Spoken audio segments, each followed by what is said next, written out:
Assalamualaikum warahmatullahi wabarakatuh. Salam jumpa pemirsa. Senang sekali NTB Bicara on Location kembali hadir menjumpai Anda.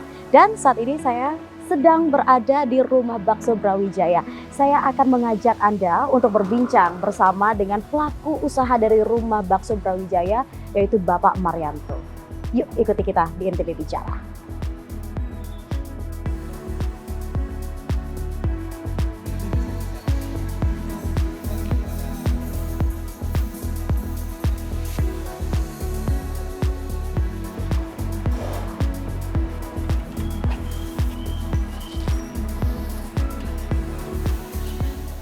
Halo Pak Maryanto. Halo, Assalamualaikum. Waalaikumsalam. Lagi sibuk Apa kabar? kayaknya nih Pak. Ya, ginilah ceritanya, kita lagi bersih-bersih sepeda yang punya nilai sejarah ini. Ini ada nilai sejarahnya ya. Ada, Mungkin nanti kita tanyain ya Pak ya. Boleh saya berbincang Pak? Boleh, silakan. Iya, Silakan, Mbak. baik, terima kasih. Silakan. Mari. Wah, luar biasa. Sejuk banget ya di sini Pak ya. Ya. Lumayan, sejuk hangat ya. Iya, sejuk banget. Karena kita juga akan banyak berbincang. Ini kan di belakang saya tadi ada sepeda bersejarah katanya ya Pak Maryanto ya. Tapi kita juga ingin tahu seperti apa sejarahnya sebetulnya dari Rumah Bakso Brawijaya ini Pak ya. Baik. Bagaimana sebetulnya Pak latar belakang dari Rumah Bakso Brawijaya ini Pak? Ya, baik. Jadi Mbak Siska ya? Iya, betul. Mbak Siska. Jadi pertama-tama senang sekali ini saya dapat tamu luar biasa, ini kehormatan ini. Yang mana ingin melihat secara langsung ya, seperti apa sih rumah bakso historinya ya, kira-kira begitu ya. Jadi baik, kalau rumah bakso itu tentu tidak semudah yang dibayangkan, tapi juga tidak sesulit yang diperkirakan orang. Artinya kalau kita melihat sejarah rumah bakso itu cukup mempunyai histori yang sangat panjang. Jadi dimulai dari sejak tahun 80-an saya sudah mencoba untuk berjualan bakso keliling kampung atau door to door ya. Door to door. Iya, berarti tentu masih pakai kayak masih gerobak dorong. Gerobak dorong. Tahun Gitu. 80-an. Ya, tahun 80-an. Tentu di ketika itu uang nilainya beda ya. Ya, jadi harga bakso itu satu mangkok kalau nggak salah masih Rp50. Rp50. Iya. Jadi Rp50 itu sudah punya nilai gitu ya. Mungkin kelipatannya sekarang, kalau sekarang berapa ya, 500.000 mungkin lebih ya kali ya. Tapi pada zaman itu Rp50 itu terbilang mahal atau sedang?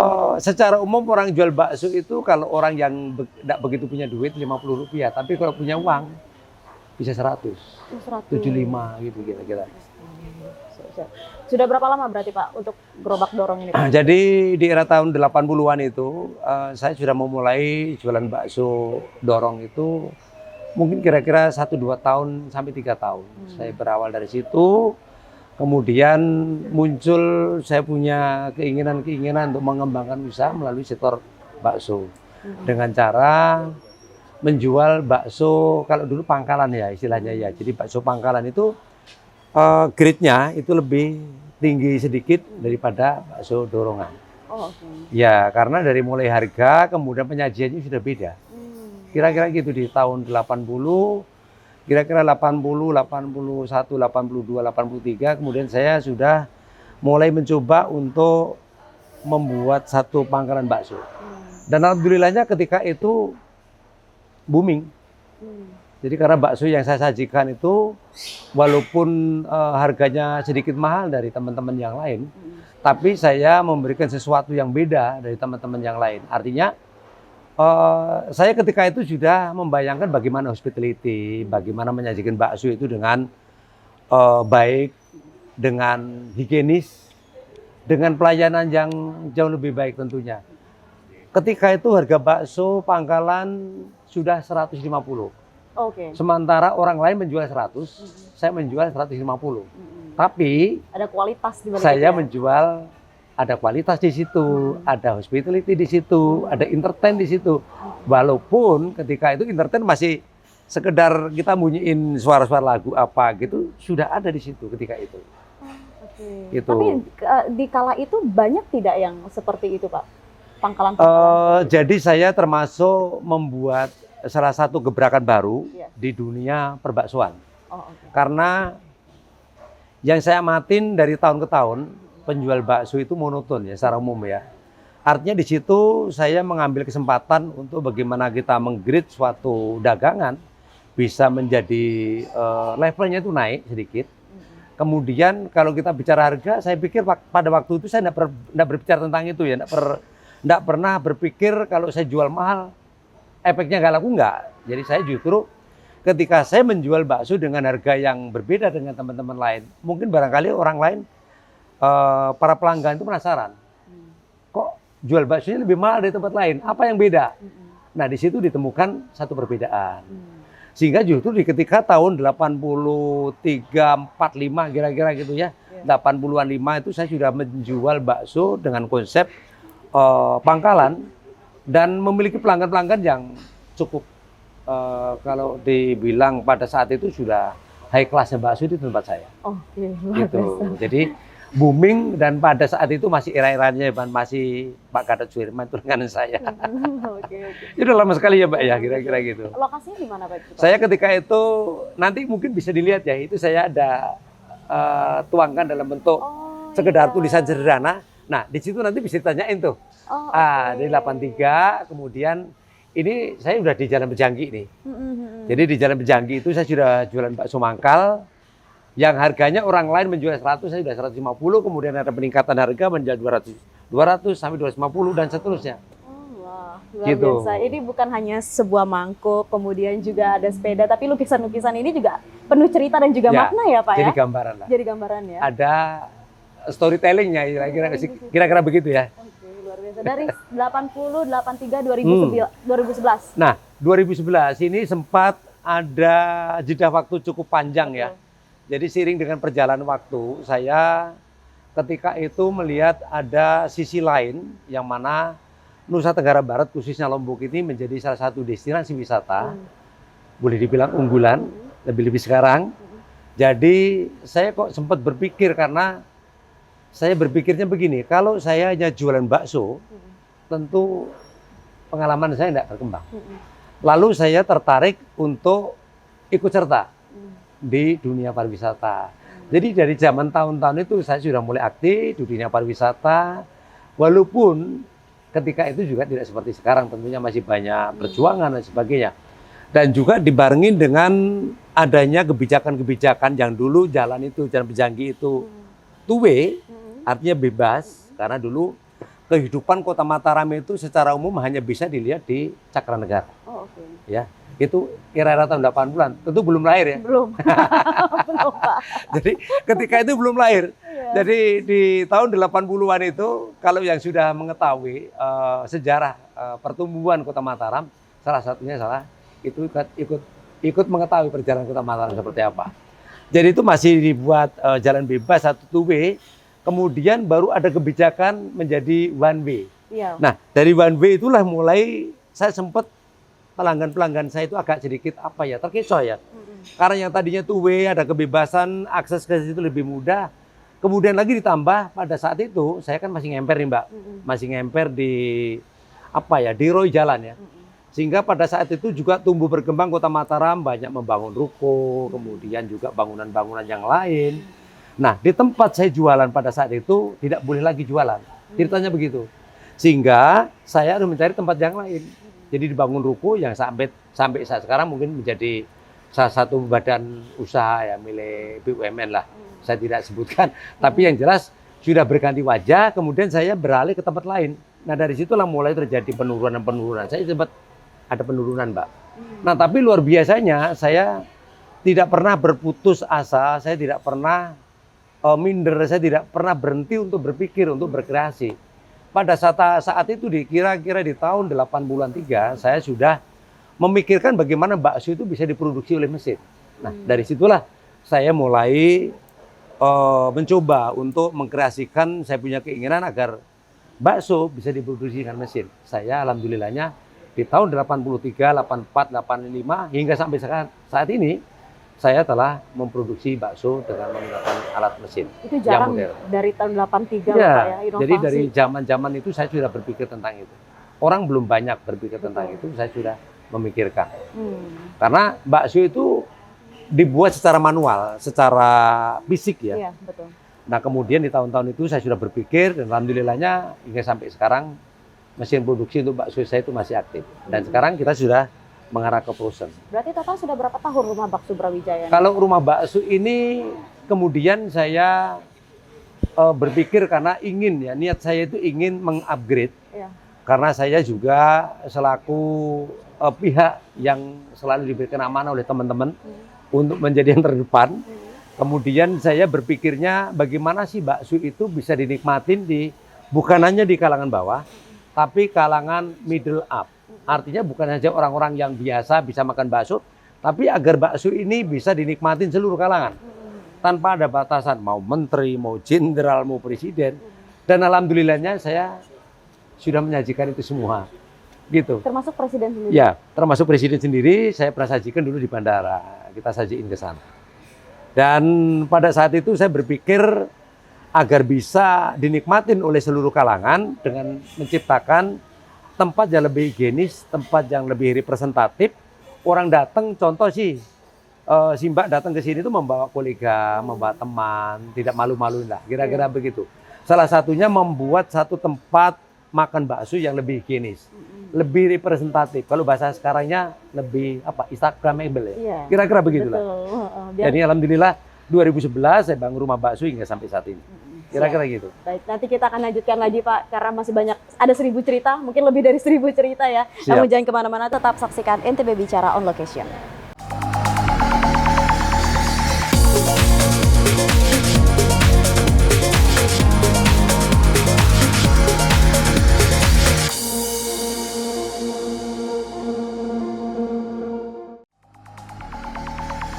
Pemirsa, kita masih akan membahas terkait dengan tema kita, yaitu seperti apa kemudian evaluasi daripada pendaftaran Bacalek Pemilu 2024. Isu-isu terkini yang mencuat ke permukaan akan dibahas secara aktual dan faktual. NTB Bicara setiap hari Senin hingga Rabu, pukul 16 waktu Indonesia Tengah, hanya di TVRI Nusa Tenggara Barat. Salam jumpa pemirsa, senang sekali Nusa Tenggara Barat hari ini kembali hadir menjumpai Anda. Informasi seputar peristiwa yang terjadi di Nusa Tenggara Barat. Pada program Makan Bergizi Gratis. Teraktual, terpercaya, dan akurat. Dalam Nusa Tenggara Barat hari ini. Nusa Tenggara Barat hari ini. Program ini berjalan lancar. Hanya di TVRI Nusa Tenggara Barat.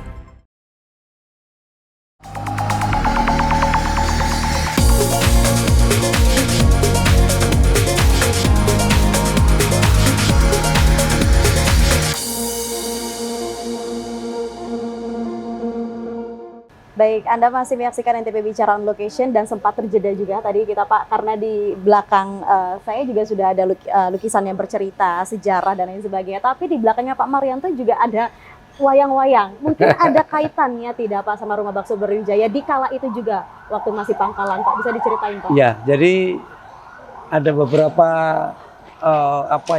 lukisan atau backdrop yang sengaja saya buat, sedikit juga ada titipan histori lah, ada semacam storytelling ya. Nah, di sini ada 1983, kemudian 2000. Ada yang paling sana itu justru 1980, itu mulai awal mula saya berjualan bakso. Kemudian di sini pangkalan, kemudian 2011 itu kita membuka rumah bakso yang ada di sini. Nah, tentu tadi juga disampaikan yang ada di belakang sana itu ada gambar wayang ya. Nah, itu kalau kita berbicara tentang wayang itu berarti culture ya, budaya. Tapi di sini ada satu hal yang saya petik. Wayang itu merupakan salah satu metode atau filosofinya itu semacam apa ya. Jadi intinya kalau kita berkiblat kepada pewayangan, sebenarnya segala sesuatu akan selesai. Salah satunya di belakang saya itu ada backdrop. Saya mengambil satu gambaran pewayangan. Ini ceritanya Pendawa Lima yang sedang kedatangan satu jadi Kresna ya. Jadi Kresna itu merupakan salah satu tokoh spiritualnya orang-orang Pandawa. Jadi kalau kita melihat pewayangan di belakang itu dari hal yang sangat positif. Jadi Kresna dalam pentas pakeliran itu memberikan wejangan memberikan arahan-arahan bagaimana menjadi orang baik. Di atasnya itu saya belikan tulisan sing sapa gelem gawe Iku bakal. sing sapa gelem gawe kebaikan marang orang lain itu bakal mendapatkan imbalan yang lebih baik dari apa yang sudah dilakukan. Kira-kira begitulah. Jadi sapa sing gelem gawe seneng marang liyan bakal oleh wales kang luwih gede katimbang opo kang wis ditindakake. Paham nggak? Nggak paham. Jadi translate-nya gini, barang siapa yang mau melakukan kebaikan terhadap orang lain, itu akan mendapatkan imbalan lebih dari apa yang sudah dilakukan. Kira-kira begitu filosofinya. Betul. Makanya saya senang istilah atau filosofi itu. Kira-kira gitu. Betul. Tapi dari backgroundnya Rumah Bakso Brawijaya sendiri untuk menggabungkan antara budaya kemudian juga bisnis ini apa pernah dilakukan sebelumnya, Pak? Dikarenakan saya itu sebenarnya saya klaim diri saya suka seni. Oke. Jadi saya suka keindahan. Saya suka melihat sesuatu itu terkonsep. Saya melihat segala sesuatu itu kalau tidak terkonsep, saya langsung merasakan aura itu nggak bagus. Jadi dimanapun saya selalu mengedepankan atau bisa menata di segala sesuatu. Ya contoh rumah bakso ya. Walaupun mungkin kalau penilaiannya orang lain saya kurang tahu seperti apa, tapi saya telah melakukan segala sesuatu baik dekorasi, penataan ini itu agar feel-nya itu dapat, feel good, rasa nyaman, ada humi di situ. Jadi artinya apa? Kalau kita kaitkan dengan seni, pasti nyambung. Kira-kira gitu. Saya baru masuk sini memang seperti di rumah sih, masuk ke rumah sendiri, Pak. Dan kebanyakan. Iya. Kebanyakan juga seperti jadi kebanyakan klien-klien saya itu kalau datang ke sini, jadi kadang-kadang yang dilihat bukan rumah baksonya, dicari mana Pak Marianto. Oh. Hospitality-nya itu yang perlu jadi, dijaga ya, salah Pak, satunya di rumah bakso itu mengedepankan hospitality yang baik. Betul. Kira-kira begitu. Nah, jadi seorang pelaku usaha kan tidak mudah di era tantangan ekonomi global saat ini, Pak. Mungkin banyak juga anak-anak muda yang sekarang secara kreativitas mereka luar biasa, inovasi mereka. Tetapi apa sih sebetulnya kunci untuk berwirausaha, Pak, bagi anak muda ini, Pak? Jadi gini, saya sering sekali juga menyampaikan kepada anak-anak kita, para generasi penerus bangsa, untuk tetap konsisten, untuk tetap melakukan kreasi-kreasi positif, untuk walaupun hal-hal yang kecil, tapi dimulai dari kesungguhan hati, keseriusan. Karena dengan keseriusan, dengan keteguhan hati, dari hal yang kecil bisa menjadi sesuatu yang besar. Artinya jangan bosan-bosannya untuk melakukan kegiatan-kegiatan yang positif, selama itu untuk tujuan yang baik, why not, istilahnya begitu ya. Dan saya juga sering mengajarkan kepada anak-anak kita, jadi kalau berusaha itu tidak harus berpikir tentang kapital. Kalau saya di sini dapat atau boleh menyampaikan, kapital itu adalah nomor sekian. Yang paling penting adalah kreativitas dan hati yang sungguh-sungguh untuk bisa mendapatkan cita-cita yang baik. Kira-kira gitu. Konsisten juga, Pak. Konsisten, ya. Dan perjuangannya Pak Marianto dari dulu, dari 1980, jadi apa, Pak? Penjual bakso dorong. Bakso dorongan. Sekarang sudah memiliki Rumah Bakso Brawijaya yang begitu luar biasa. Bahkan Presiden pun juga makan Rumah Bakso Brawijaya, Pak. Ya? Yang lucu, saya pernah diminta untuk menyajikan bakso di rumahnya salah satu menteri di Jakarta. Oh, itu bagaimana itu ceritanya, Pak? Ya, jadi kebetulan saya dekat dengan anaknya beliau pada saat itu masih Pak Menteri Tenaga Kerja itu Pak Eman Suparno. Saya dekat dengan putranya beliau, karena dekat ya sudah kita ngobrol ringan aja. Mas, besok aku bawa bakso ke sana ya. Oh iya Pak, bisa ya Pak ya? Bisa, saya bilang begitu. Jadi obrolan ringan akhirnya saya bawa ke Jakarta. Saya sajikan di rumah kementerian. Pada saat itu pun pemeriksaannya ketat Mbak. Zaman-zaman itu nggak nggak mudah lah. Artinya membawa ukuran bakso kita bawa ke perumahan menteri itu butuh waktu, butuh proses, diperiksa di situ, diminta pastikan, make sure kan. Tapi ya karena memang benar ya saya akhirnya masuk di situ, menyajikan di situ. Tapi sepanjang perjalanan dan karir yang begitu luar biasa dari Pak Marianto sendiri, jatuh bangun itu pasti ada ya Pak ya. Dan bagaimana memaknai jatuh bangun itu Pak? Apalagi anak muda sekarang yang kalau sudah jatuh ya sudahlah gitu. Jadi gini, gitu. Jatuh bangun itu merupakan salah satu apa istilahnya ya? Kalau makanan itu penyedap lah gitu ya. Kalau tidak ada perjuangannya, tentu tidak menjadi pengusaha yang hebat. Untuk menjadi pengusaha yang hebat, tentu butuh perjuangan yang luar biasa. Artinya, segala sesuatu pada dasarnya itu tidak mudah begitu saja untuk dicapai tanpa ada keseriusan kita. Tidak menjalani jatuh bangun, karena itu ada tempaan bagi kita untuk mendapatkan sebagai pengusaha yang lebih kuat. Tapi Kira-kira. pernah merasakan hal itu Pak? Ya, Mungkin tentu- pandemi kemarin juga Tentu bagaimana? kalau kita berbicara tentang jatuh bangun, kita di tahun berapa ya? Tahun 2018 ya, Iya. ketika ada gempa bumi. Itu sudah juga musibah. Dan kemudian kemarin yang paling memprihatinkan itu ketika wabah COVID-19 itu memukul kita. Tapi saya begitu konsisten, saya tidak pernah berpikir negatif bahwa ini menjadi salah satu tantangan buat saya. Dan alhamdulillah ketika musibah-musibah itu terjadi pun saya tidak pernah menyerah dan saya eksis terus untuk menjual. Apa di kala itu inovasinya Pak? Untuk berusaha eksis? Pada dasarnya kita hanya bisa bertahan, kemudian juga tetap melakukan kegiatan-kegiatan sebagaimana mestinya. Tapi so far alhamdulillah untuk operasional cukup, kemudian kita bisa eksis sampai sekarang. Kita bertahan di situasi sulit. Artinya untuk bisa bertahan di situasi sulit itu tentunya tidak mudah, gitu. Dan itu saya lalui.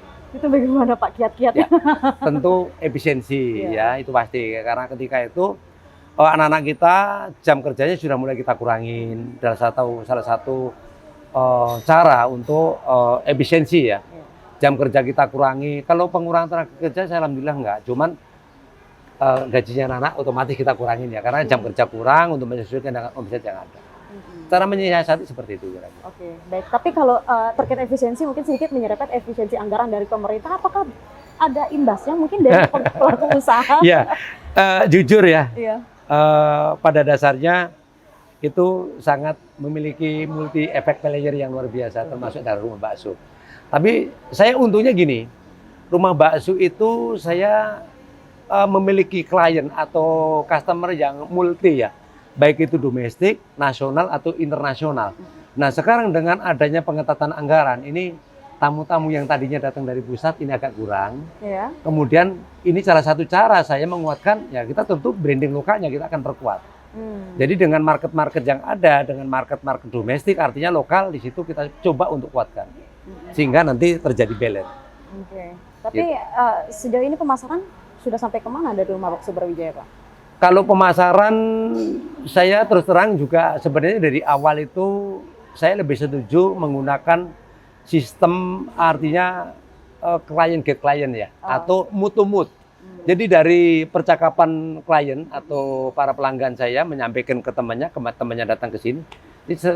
Selama ini kita menggunakan cara-cara seperti itu. Jadi kalau iklan, kemudian promosi-promosi yang menggunakan teknologi kekinian, saya tidak terlalu ini. Walaupun itu merupakan salah satu cara yang terbaik, tapi saya so far alhamdulillah dengan jalannya usaha saya dengan istilahnya natural gitu ya, berjalan begitu aja dan alhamdulillah sampai sekarang saya eksis. Oke. Eksis juga sebagai pelaku usaha, tapi kegiatan sehari-hari aktivitasnya apa Pak selain jadi pelaku usaha? Aduh, jadi kalau kita bicara tentang aktivitas, saya tentu berkembang dan panjang lebar ya. Saya banyak terlibat di berbagai kegiatan. Saya di sosial masyarakat, saya di asosiasi, kemudian saya di paguyuban, saya di sosial masyarakat, saya di pariwisata, saya aktif di situ. Di seluruh lapisan elemen masyarakat ada Pak Marianto seperti itu ya. Nah itu membalance, menyeimbangkan lah Pak. Ya jadi gini, kalau rumah bakso ini saya so far alhamdulillah, kalau bahasa sekarangnya boleh dibilang sudah kayak autopilot ya. Jadi artinya walaupun tidak ada saya di sini, ini rumah bakso sudah bisa berjalan sebagaimana mestinya. Lalu kesempatan itulah yang saya pakai, saya gunakan untuk berbagi kepentingan yang sifatnya kemanusiaan, sosial, dan lain sebagainya. Karena juga saya aktif di berbagai kegiatan khusus di pariwisata. Pendamping desa wisata saya juga aktif di situ. Aktif juga di sana Pak. Luar biasa sekali. Nah mungkin dari aktif-aktif di beberapa tadi, mungkin ada organisasi, kemudian juga paguyuban-paguyuban. Apa sih dampaknya untuk secara pribadi dari Pak Marianto dan juga secara lebih umumnya di rumah bakso ini Pak? Tentu itu adalah membangun satu networking ya, atau jaringan kemanusiaan salah satunya. Dalam hal ini saya yakinin bahwa setiap pergerakan, setiap koneksitas itu tentu akan memiliki dampak positif. Artinya kalau secara tidak langsung, ketika saya ketemu dengan orang, disitulah rezeki saya. Jadi kemudian kalau kita kaitkan dengan dunia usaha saya di rumah bakso, ketika itu mengenal saya, tentu di situ juga mengenal rumah bakso. Pasti seperti itu. Nah, jadi kemanusiaan, kemudian juga sosial itu adalah panggilan jiwa yang mana sebaik-baik manusia kalau bisa berbakti atau bisa dipakai untuk kemanusiaan. Kira-kira begitu. Kami sangat senang di sini karena bisa berjumpa dengan Pak Marianto karena kan sibuk sekali ya aktivitasnya. Mungkin bisa dijabarin tadi banyak sekali aktivitasnya Pak. Dan kita membahas bagaimana dari satu mangkuk ini ada banyak 1000 cerita dari Pak Marianto sendiri. Dan tidak hanya itu, kalau kita berbicara terkait dengan bagaimana sekarang banyak sekali pelaku usaha udah mulai bermunculan di Nusa Tenggara Barat, tapi eksistensinya tidak lama, tidak panjang Pak ya. Nah itu bagaimana Bapak melihat pelaku usaha sekarang di NTB Pak, apalagi banyak yang musiman. Nah, jadi saya juga mengamati perkembangan pertumbuhan ekonomi yang ada di Nusa Tenggara Barat, khususnya yang ada di Kota Mataram. Pada tahun 2011, ketika saya buka rumah bakso itu, salah satu cita-cita saya adalah ingin memberikan sesuatu tempat para pecinta bakso duduk di tempat nyaman. Anggap katakanlah itu upgrading dari bakso pinggir jalan menjadi tempat memiliki tempat yang representatif. Ketika itu tidak ada Mbak, KP-KP belum begitu banyak bermunculan. Nah itulah saya alhamdulillah tercapai, saya membuat rumah bakso yang mana alhamdulillah bisa sama-sama kita rasakan manfaatnya. Nah seiring dengan perjalanan waktu, ini banyak sekali nih tumbuh berkembang, ada KPA, KPB dan sebagainya. Dan saya monitor itu dari beberapa bulan terakhir itu sudah banyak sekali. Nah harapan saya gini, artinya mari kita sama-sama kita meramaikan, ikut mewarnai Kota Mataram dengan membuka usaha kuliner. Artinya agar bisa menjadi salah satu maniting, menjadi salah satu daya tarik wisata khususnya di dunia kuliner. Namun demikian, mari sama-sama kita konsisten, mari kita sama-sama menjaga kelangsungan daripada bisnis yang kita sama-sama tekunin itu. Nah, terkait dengan kalau kita bicara kompetitor, ini bukan kompetitor, ini merupakan rekanan, Mbak. Betul. Saya punya rumah bakso, punya on market, punya pasar tersendiri. Mungkin teman-teman di tempat lain juga punya pasar tersendiri. Jadi intinya mari kita sama-sama kolaborasi untuk mendapatkan satu goal yang baik, artinya membawa sama-sama ikut mewarnai Kota Mataram untuk lebih baik lagi. Kira-kira gitu. Elaborasi bersama dengan kompetitor. Iya. Ini luar biasa loh. Sudah pernah dilakukan? Nah, ini terjadi sampai sekarang. Sampai sekarang? Iya. Oh, luar biasa sekali. Saya tidak melihat itu kompetitor. Benar. Nah, itu adalah mitra kita. Nah, itu yang jarang. Yang saya yakini bahwa rumah bakso punya own market. Artinya orang yang datang ke rumah bakso, ini orang-orang yang benar-benar sudah cinta dengan rumah bakso. Artinya sudah punya warna tersendiri. Kira-kira gitu. Tapi pola pikir ini tidak banyak seorang pelaku usaha yang memiliki pola pikir seperti karena Pak rezeki Marianto. itu adalah atur, yang ngatur adalah Allah Subhanahu wa Ta'ala.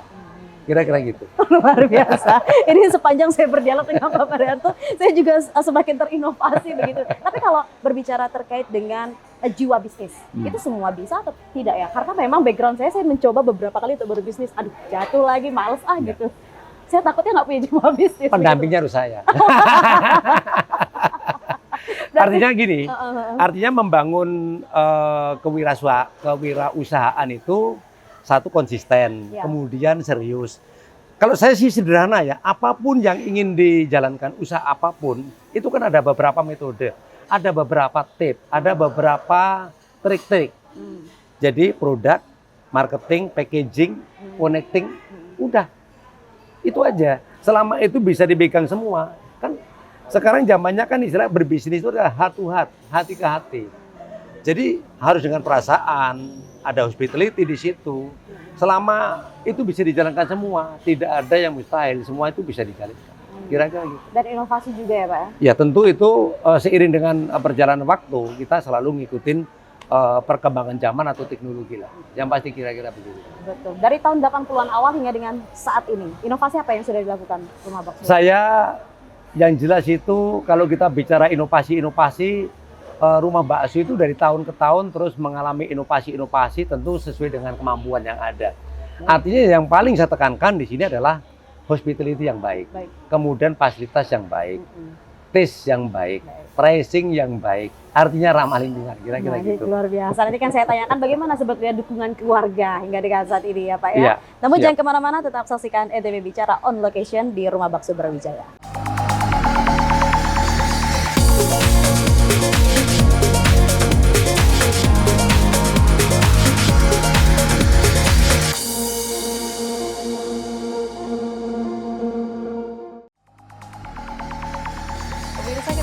membahas terkait dengan tema kita yaitu seperti apa kemudian evaluasi daripada pendaftaran Bacalek Pemilu 2024. Isu-isu terkini yang mencuat ke permukaan akan dibahas secara aktual dan faktual. Mami Sajem selaku tokoh NTB Bicara setiap hari Senin hingga Rabu pukul 16 waktu Indonesia Tengah hanya di TVRI Nusa Tenggara Barat. Salam jumpa pemirsa, senang sekali Nusa Tenggara Barat hari ini kembali hadir menjumpai Anda. Informasi seputar peristiwa yang terjadi di Nusa Tenggara Barat. Pada program makan bergizi gratis. Teraktual, terpercaya, dan akurat. Dalam Nusa Tenggara Barat hari ini. Nusa Tenggara Barat hari ini. Program ini berjalan lancar. Hanya di TVRI Nusa Tenggara Barat.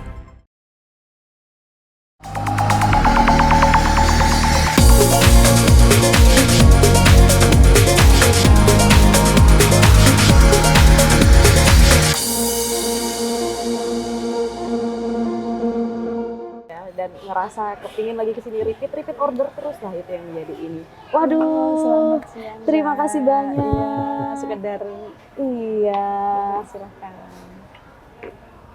Nah, luar biasa. Ini kan sejuk juga di sini, ditemani dengan kopi teh juga di sini duduk ya. sini. Iya. Alhamdulillah. Iya, kita boleh berbincang juga bersama dengan Ibu ya. Tadi kita sudah banyak berbincang mengulas terkait dengan bagaimana perjalanan Rumah Bakso Brawijaya. Pasti ada dukungan dari keluarga, salah satunya istri. Boleh saya berbincang terlebih dahulu? Boleh. Ibu, bagaimana dukungannya dari awal? Mungkin tahu bagaimana proses perjuangannya Pak Marianto sendiri dalam bisnis Rumah Bakso Brawijaya, Pak. Bu. Ya Mbak, sebelumnya mohon maaf ya. Ini kita memang sama-sama berjuang dari awal Mbak, dari bawah sekali ya. Kita memang jualan dari keliling, terus kita jualan pindah-pindah tempat, akhirnya sampai kita istirahat tidak jualan, pindah profesi, alih profesi. Jadi ini travel, antar tamu. Akhirnya itu kita mulai jualan, kita coba jualan di rumah dari tahun 2011. Ya, alhamdulillah kita dapat dorongan dari keluarga juga, dari anak-anak juga semua. Kita semangat, kita berjuang bersama. Oh, berarti dulu bukan hanya jualan bakso aja, tapi ada pindah profesi juga, Pak? Iya, kan kita sempat tidak jualan waktu itu. Oh, gitu. Ya karena pasar yang mengharuskan. Tapi produksi tetap. Produksi tetap. Produksi dari tahun 83 lah. 85. Produksi 84. pembuatan bakso. Nah, itu Iya. Produksinya dibawa kemana itu, Bu? Sementara ya untuk di rumah bakso, dan kita Hampir semua teman-teman kita dulu ya. melayani jasa juga kan, Mbak? Jasa pembuatan. Iya. Jasa pembuatan, jadi yang pedagang baksonya di Cakra itu ya kebanyakan Dari kita. ngiling ke kita gitu. Proses. Sampai pembulatan. Sampai pembulatan. Jadi sapi, daging, keluar print pentolan. Wow. Udah matang. Jadi pulang udah bisa dicicip, udah matang. Wah, luar biasa itu di rumah produksinya ya. Karena Iya. memang tadi Pak Marianto juga sempat katakan di awal tahun 80-an itu sudah bagaimana memikirkan mesinnya ini harus bisa jadi bakso gitu Iya. ya.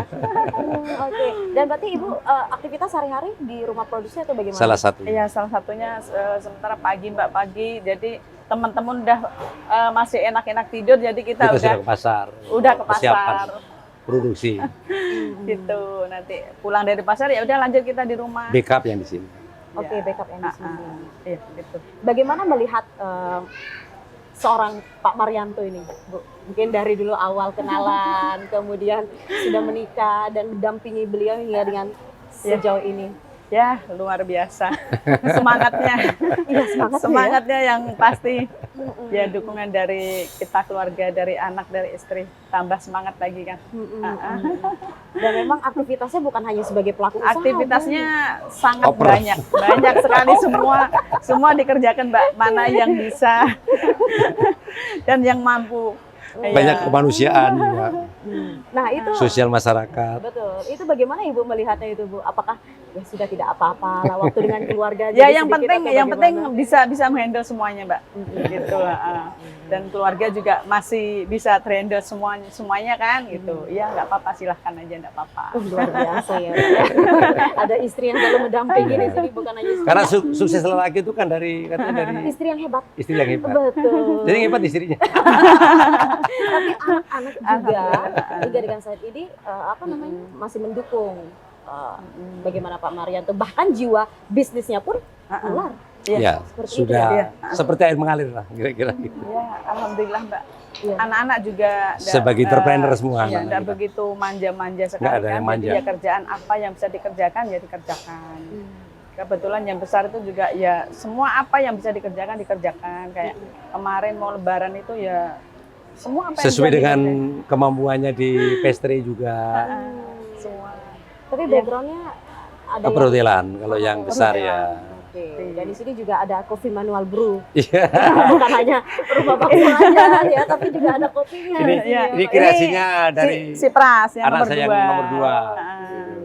Iya. Nah, yang makanya. oke. bagaimana Pak? Yang saat ini lagi ngurusin tamu-tamu Tamu. kita ke Kuala Lumpur. Oh iya, luar biasa. Nah ini kan merambah, ini kan jiwa entrepreneurnya Iya. turun-temurun begitu ya. Dan bagaimana mungkin dari Alhamdulillah. kecil sudah diberi tahu kan mandiri. Seperti mungkin histori yang ada di belakang saya sepeda ini. Kemandiriannya Pak Marianto dari awal, dari kecil. Nah itu seperti apa Pak historinya sendiri Pak ini Pak? Iya, jadi memang sekali lagi ya cukup panjang kalau kita melihat telling story saya itu cukup panjang, artinya tidak bisa saya buka dalam waktu 1-2 jam karena saya kelahiran tahun 1964. Ya terhitung berarti saya saat ini sudah cukup banyak ya memakan asam garam. Kemudian dari era tahun 60-an sekian itu saya sudah berkreasi untuk mencoba mandiri. Termasuk salah satu saksi kuncinya adalah sepeda ini untuk menjual es, Mbak. Gitu. Ini jual es keliling dulu, Mbak. Oh iya. Ya inilah bentuknya di sini, semua filosofinya ada di sini. Jadi sekarang itu kita Mbak, pokoknya di mana ada peluang ya apapun pokoknya kita kerjakan gitu. Mumpung kita masih mampu. bisa, Jadi masih sebagai bisa. entrepreneur itu tidak ada yang disia-siakan. Melihat waktu, melihat sesuatu adalah peluang. Peluang. Betul. Peluangnya itu ya. Tapi sampai sekarang semakin banyak ada peluangnya, apalagi ada sirkuit Mandalika ya. Kebanyakan. Kebanyakan jadi over. Karena kita juga aktif di situ ketika ketika ada perhelatan akbar seperti adanya GP, Iya. race di situ kita juga aktif di situ untuk berbagai kepentingan. Kita juga ada di dalam tiketingnya di situ, kita juga tiketing di situ. Kita ngurus tamu-tamu saya juga di situ juga. Betul. Nah, di mana jujur ini ya, saya ada event-event di event-event internasional, ada stand-standnya Rumah Bakso Brawijaya. Konser-konser ada stand Rumah Bakso Brawijaya. Nah, itu ada di mana-mana ya. Rupanya diikutin terus. Nah kebetulan kita ini besok Mbak MDE ada kan, udah mulai bikin dagangan sekarang. Iya. Ya. Nah, itu Karena sistemnya kita seperti apa penjualannya mungkin ikut stand? Jadi kita tergabung di ini, ya, di kebetulan UMKM, di- kita salah satu anggota di salah satu asosiasi ABJI namanya, jadi Asosiasi Jasa Buku Indonesia. Jadi melalui link-link itulah kita mendapatkan kesempatan atau mendapatkan porsi untuk ikut serta di dalam penyelenggaraan tenan itu sendiri. Baik itu di Mandalika atau di tempat-tempat lain. Dan selalu ada loh itu, saya lihat Pak. Mudah-mudahan. Oh, mudah-mudahan. Amin. Iya. Dan kalau misalnya kita balik ke rumah produksi tadi mungkin satu harian ini bisa memproduksi berapa bakso gitu? Kalau dulu kintalan Berapa ya, dulu Iya, ya. kalau dulu sih mungkin hampir Zaman 2 belum sampai banyak. 3 kintalan Mbak kalau dulu. Sebelum zaman Ya. banyak kompetitor ya. Sekarang kan sudah ada Sekarang kan kompetitor ya juga. udah dibagi-bagi soalnya kan. Jadi ada satu pasar itu mungkin ada berapa rumah produksi kan gitu kalau sekarang kan. Sekarang ya paling banyak mungkin ya 1 kintalan ya. Masih kita produksi. Masih produksi. Kalau 1 dulu, kintal daging 1 kintal daging. Kalau dulu sampai 3 kintalan. 3 kintalan. Kalau dulu. Rezeki sudah diatur. betul. Kompetitor kita elaborasi dengan Ya. kompetitor tadi. Saya begitu tidak ya. mempersoalkan karena rezeki itu melalui jalannya berbeda-beda. Iya, luar Ya biasa. tetap kita syukurin aja Mbak. Alhamdulillah. Mungkin ada mimpi mau ekspor atau apa gitu Rumah Bakso Brawijaya? Mungkin ke depan? Sebenarnya kalau mimpi ekspor itu segala sesuatu sih saya mimpi iya, tapi saya just seperti air mengalir gitu aja. Jadi kalau kita bicara tentang impor ya, ekspor ya, Bahkan pernah ada teman-teman kita dari Malaysia ya, dia minta untuk dikirimin bakso saya dari sini. Dan karena saya Kemarin punya sempat juga dibawa ke luar negeri kemarin. produk bakso itu sudah packagingnya sudah cukup bagus ya. Artinya karena saya juga menjual dalam bentuk frozen. Artinya tinggal ditindaklanjutin lagi bagaimana sih rule-nya mengekspor, sudah bisa. Packagingnya sudah sangat masuk. Gitu. Standarnya sudah sangat Izin masuk. pun juga kayaknya. Ya, kita secara legalitas ya insya Allah lah kita semua ada. Tapi kemarin tadi Ibu sempat bergumam sedikit, sudah dikirim kemana? Kemarin tuh pas ada tamu itu ngirim ke Arab ada, dibawa oleh-oleh ya. Kalau Malaysia juga pernah Dalam beberapa bentuk kali. frozen. Iya, dalam bentuk frozen. Kalau di sini kita Sumbawa ya, kita punya rekanan di Sumbawa di Bima, yang ingin menjual, membuka usaha seperti ini kita ada yang sahabat buka resto di Bima. kita yang Jadi support bakso baksonya. kita kirim dari sini. Oke, itu dalam bentuk Secara frozen. reseller atau seperti apa? Seperti itulah kira-kira reseller. Nah, itu kan lumayan itu ya. Iya. Nah, yang dalam bentuk frozen ini Iya, loh. iya. Apalagi online itu banyak sekali. Iya. Bukan hanya itu ayam taliwang sudah ada vakumnya ya begitu ya. Kemudian juga sate rembige itu Betul. sudah banyak sekali. Ini inovasi yang harus terus ini mungkin pernah saling bertukar pikiran, diskusi dengan anak-anak. Apa sih ini loh nak, Dek, ini loh Kak, ini loh Pak. Ya. Gitu. Yang jelas tentu itu semua nanti akan sampai pada fase itu. Tapi yang jelas sampai sekarang terkait dengan itu sudah kita terus berinovasi terkait dengan hal yang itu, case itu. Salah satunya bakso yang saya kemas dalam bentuk frozen itu sudah sangat layak untuk didarkan kemana-mana. Karena kalau kita bicara tentang legalitas, saya mulai dari ini, itu, dan sebagainya semua, alhamdulillah sudah settle semua. Jadi istilahnya kalau kita pesawat itu tinggal boarding aja. Tinggal boarding aja ya, amin. Semoga terus boarding ya Pak. Tinggal tengok. Amin. Nah, kalau Ibu berarti lebih banyak ada waktu di sini. Melihat banyaknya ini, biasa pernah nggak sih kewalahan sampai over gitu pengunjung yang datang? Ya, Sesekali ya, sesekali.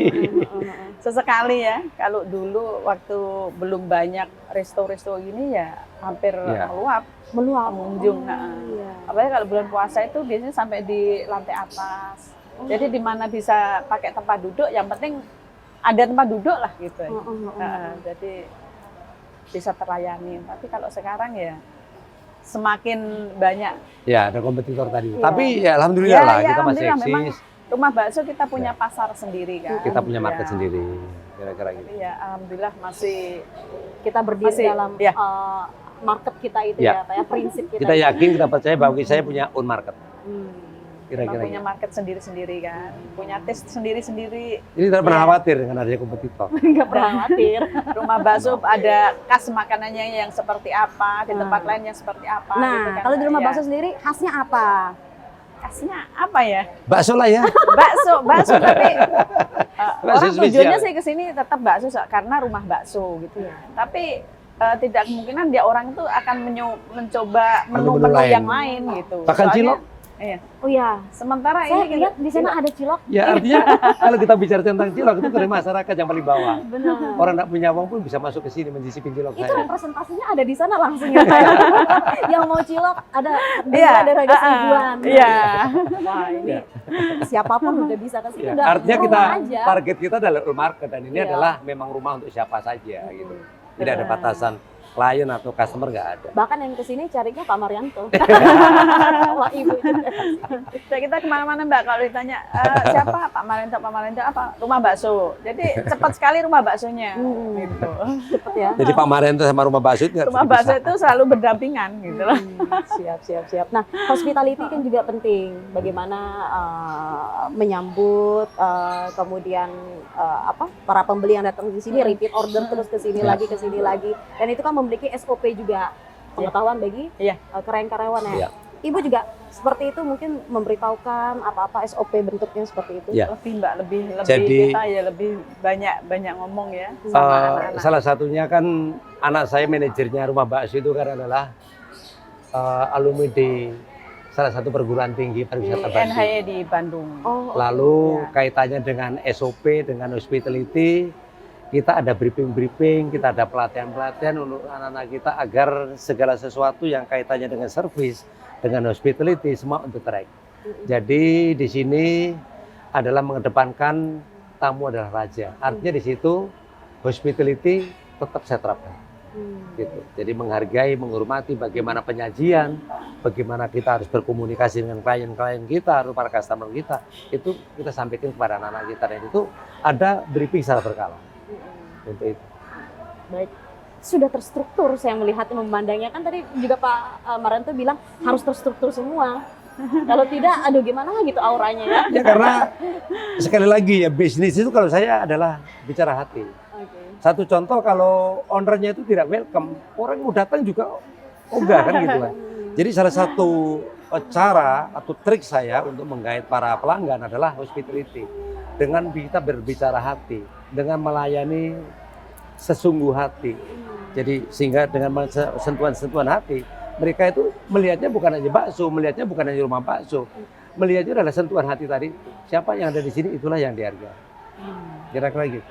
Iya, betul. Dan memang dari perjalanannya begitu luar biasa, dari tahun 80 hingga dengan saat ini ya. Saat ini, asistensinya juga masih luar biasa loh rumah bakso. Mungkin orang pada berpikir melihatnya gampang, gampang lah buat ini rumah bakso ini gitu.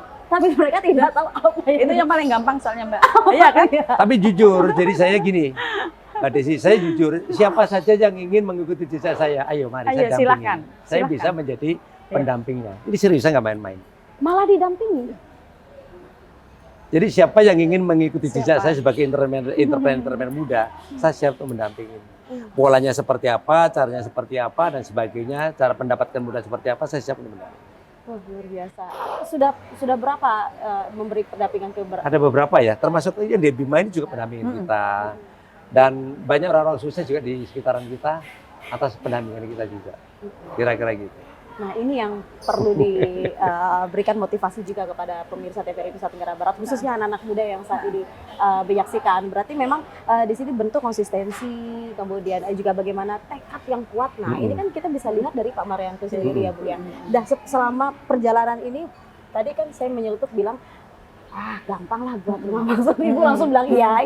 Memang. Ada pengalaman unik kah di balik itu atau bagaimana Ibu? Banyak ya, kalau pengalaman unik itu sebenarnya sih, selama perjalanan rumah bakso ini tentu ada banyak cerita-cerita unik, ada banyak cerita-cerita lucu.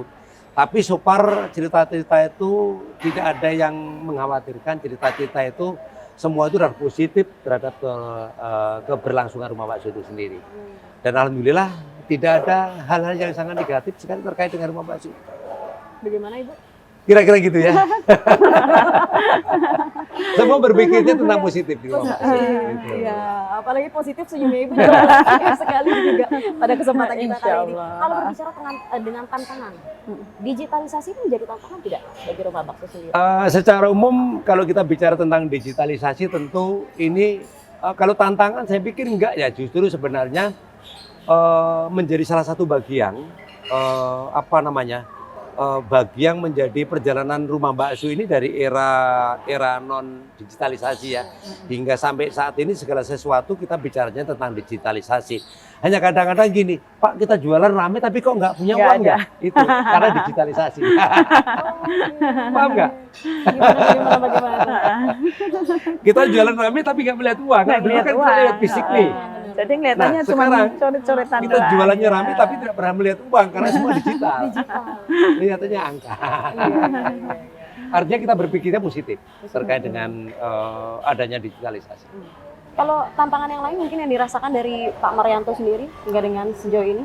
So far kalau tantangan saya pikir namanya bukan tantangan ya. Tantangan untuk positif saya pikir ayo nggak apa-apa. Seperti apa kita ikutin gitu. Artinya dari era itu sampai sekarang pun saya ngikutin. Artinya dunia yang tren saat ini apa saya ngikutin terus. Artinya kita bicara tentang teknologi dengan digitalisasi. Semua di rumah bakso ini sudah terkoneksi dengan digitalisasi. Mulai dari publikasi, mulai bagaimana cara payment, ya, mulai dari cara apa lagi ya? Absen anak-anak semua udah digitalisasi, sudah pinjol print untuk anak-anak karyawan saya. Itu malah sudah dari. Jadi yang on time sesuai dengan ini, yang lead kena penalti, yang lebih kena dapat reward dari rumah bakso. Luar biasa. Iya, terstruktur sekali ya. Iya. Gitu. Dari honornya anak-anak juga. Ya, bagaimana? Dari honornya anak-anak juga kan kita udah. Ya, kita profesional pengelolaan anak-anak saya ini artinya Kalau zaman-zaman sebelumnya kan kita merekrut karyawan itu tanpa ada SOP, tanpa ada kejelasan. Sekarang kita mengurangkan orang. Jadi artinya employer di sini itu betul-betul saya anggap sebagai rekan kerja dan saya hargai dengan cara-cara seperti itu. Artinya jam kerja mereka kita sesuai dengan standar. Artinya mereka datang harus fingerprint, dia keluar fingerprint. Nah, catatan-catatan itu ada di situ semua. Kalau misalnya ada overtime pun, bagaimana kita konsekuensinya membayar mereka untuk overtime, semua kita berlakukan di situ. Gitu. Siap. Tadi juga saya selain ada banyak sekali yang sudah diceritakan tadi, Ibu, di dalam juga saya melihat ada banyak, ada gendang dan lain sebagainya. Nah, itu mungkin apakah ada, kan biasanya kalau kafe-kafe itu ini ya Pak ya, menyajikan entertain dalam bentuk musik. Mungkin Rumah Bakso pernah menyajikan entertain dalam bentuk tradisional? Justru saya pernah. penggagas ya, termasuk salah satu penggagas di tahun 2011 itu Rumah Bakso saya ciptakan karena saya ingin duduk di suatu tempat menikmati suasana musik yang nyantai. Saya ciptakan jadi Rumah Bakso hingga sampai sekarang. Jadi Rumah Bakso itu di malam-malam tertentu, malah dulu ketika masih kita maksimal perform itu bisa 2 kali 3 kali seminggu. Bisa 3 kali dulu malahan. Jadi itu dari semua gender, ada keroncong, ada kus-plusan, ada karawitan, ada elektronan, semua di sini ada. Kebetulan saya juga ada di dunia itu. Luar biasa, entrepreneur iya, budayawan juga iya. Apalagi ya biasanya Pak. KIO-an juga kita di sini. Iya benar ada. Nah, itu tahun berapa Pak? Berapa ya? Sudah lama ya? Sudah lama. Ya, sejak dibuka Rumah Bakso itu kita sudah mulai aktif untuk di dunia itu sudah, bahkan sebelum di Rumah Bakso saya sudah mulai aktif untuk di entertain. Ngamen Mbak Bibita saya. Luar biasa. Iya. Tapi mengangkat budaya tradisional itu kan Ya, udah untuk nilai energi. plus, betul. Ya. Apalagi sekarang banyak ya pemusik, pemain yang Ya. Nah, itu bagaimana mungkin Jadi, Bapak ingin meningkatkan kembali? Gini, salah satunya itu saya ingin mengangkat atau ingin melestarikan ya, ingin mencoba untuk melestarikan salah satu adat istiadat melalui seni dan budaya. Salah satunya adalah kalau yang tadi dilihat itu adalah versi campur sari namanya. Jadi campur sari itu terdiri dari hanya beberapa instrumen musik yang ada. Kan kalau induknya itu karawitan. Karawitan itu tentu mempunyai instrumen yang sangat banyak. Nah, ini diambil hanya dari beberapa instrumen atau komponen alat musik, kita kemas menjadi satu rangkaian namanya campur sari. Nah, campur sari di era-era tahun 90-an sekian, ini justru menjadi salah satu daya tarik, menjadi salah satu media untuk para generasi muda kita tertarik untuk kembali mencintai tentang seni. Karena packagingnya istilahnya, lagu-lagu yang di arrangement, itu adalah lagu-lagu modern yang diiringi dengan alat musik campur sari itu sendiri. Sehingga anak-anak muda tidak ada lagi alasan untuk tidak mencintai budaya kita. Gitu kira-kira. Berarti memang sudah ada jiwa seninya ya? Iya. Ibu juga sudah ada jiwa seninya mungkin ya Bu ya? Kalau saya sih pendengar aja Mbak, hobi juga sih. Pengikut setia. Setia, penikmat musik. Penikmat, juga, ya. Kapan ya kira-kira di sini kita bisa suguhkan seperti Kapan? itu? Karena juga kan sempat beberapa kali ke TVRI juga ya. Ya, sempat. Ya.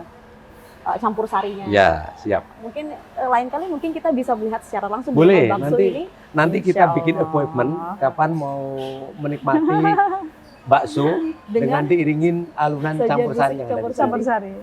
Luar biasa. Nah, itu adalah salah satu bentuk inovasi. Ya. Inovasi yang banyak usaha-usaha sekarang kita sebut saja kafe-kafe banyak di Mataram menjamur. Tetapi ya begitu eksistensinya tidak lama karena ada inovasi baru dan itu yang diharapkan Ya. di Ternyata Mbak Desi menjadi salah satu Siska pengamat ya, Pak ya? kopi juga ya. Karena saya betul penikmat kopi juga. Karena ada beberapa yang saya itu udah ganti brand cepet sekali, Iya. baru 2 tahun udah ganti brand lagi. Betul. Harapannya ganti brand bisa. Kecuali Rumah Bakso, Iya. konsisten. Itu. Insya Allah. Gitu ya. Ya.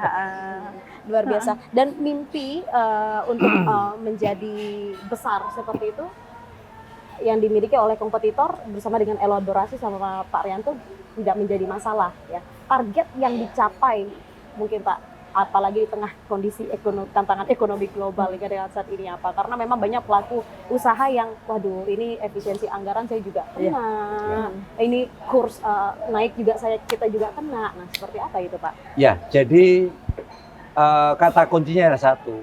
Saya pernah mendengarkan, pernah ngikutin ada beberapa penyampaian para ilmuwan, para pemangku kebijakan, para peneliti ekonomi untuk di era tahun mendatang ini tentunya masih penuh tantangan yang luar biasa. Tapi satu kata kuncinya adalah kuliner yang akan menjadi kata kunci yang mampu bertahan di ekonomi yang akan datang. Kira-kira gitu. Kuliner yang mampu bertahan di ekonomi yang mendatang ya. Salah satunya bakso. Amin. Tapi saya penasaran juga, pernah tidak selama sepanjang perjalanan Rumah Bakso Brawijaya ini mendapatkan kritikan? So far kita semua positif ya. Positif ya? Kalau kritikan yang Membangun, menjatuhkan, alhamdulillah saya bahkan zero ya, nggak pernah mendapatkan. Artinya saya berusaha juga untuk semaksimal mungkin rumah bakso ini adalah zero komplain. Itu salah satu yang menjadi prinsip saya. Jadi apapun yang menjadi keluhan pelanggan, customer segera kita tangani dengan hal yang positif sehingga memiliki nilai yang positif terhadap penilaian rumah bakso itu sendiri. Artinya sekali lagi, alhamdulillah kita zero komplain di rumah bakso. Itu yang penting ya sebetulnya. Tapi kalau kritik membangun banyak ya, misalnya kalau kritik diperluas membangun, lagi lah, ya. begitu. Nah, itu mungkin targetnya Itu ya Pak. suatu kritik positif. Dan alhamdulillah kita sudah menyiapkan plan-plan untuk jauh ke depan. Mudah-mudahan minta doanya aja, semoga nanti rumah bakso bisa ihsan di tempat-tempat lain. Tentunya tempat-tempat yang lebih representatif, tempat-tempat yang lebih bisa memiliki fasilitas lebih. Kira-kira begitu. Oke. Strategi pemasarannya seperti apa nih Pak? Strategi pemasaran jadi tadi sudah saya sampaikan, jadi tadi kita menggunakan mutu food referensi dari teman ke teman. Kebetulan saya juga bermitra dengan teman-teman para pelaku pariwisata. Artinya di situ saya berkolaborasi oleh semua pihak dari asosiasi, lembaga, pemerintahan, korporat, semua. Dan besok teman-teman para pelaku perhutanan ngumpul di sini semua. Luar biasa. Jadi Artinya kolaborasi kita semua, gitu. Ya, kolaborasi semua. Ya, untuk menguatkan market. Menguatkan Salah satu cara untuk menguatkan market di rumah bakso. luar biasa sekali. Terima kasih banyak atas waktunya Pak Maryanto, Baik. Ibu juga Ya, sudah berbincang Mbak, bersama kami. Dan ini salah satu bentuk inovasi, motivasi lebih tepatnya kepada anak-anak muda nih, Nusa Tenggara Barat, pelaku usaha yang Insya sudah Allah. banyak menjamur, sudah banyak Ya. mulai bermunculan di Kota Mataram khususnya. Terima kasih banyak atas waktunya. Baik, siap. Dan itu dia, semoga bisa menjadi motivasi juga bagi anak-anak muda Nusa Tenggara Barat, para pelaku usaha juga di Nusa Tenggara Barat khususnya Kota Mataram, bagaimana saling berkolaborasi dan juga elaborasi. Dan saya Siska Olivia mewakili seluruh kerabat kerja yang bertugas mengucapkan terima kasih banyak. Wassalamualaikum warahmatullahi wabarakatuh. Sampai jumpa. Silakan.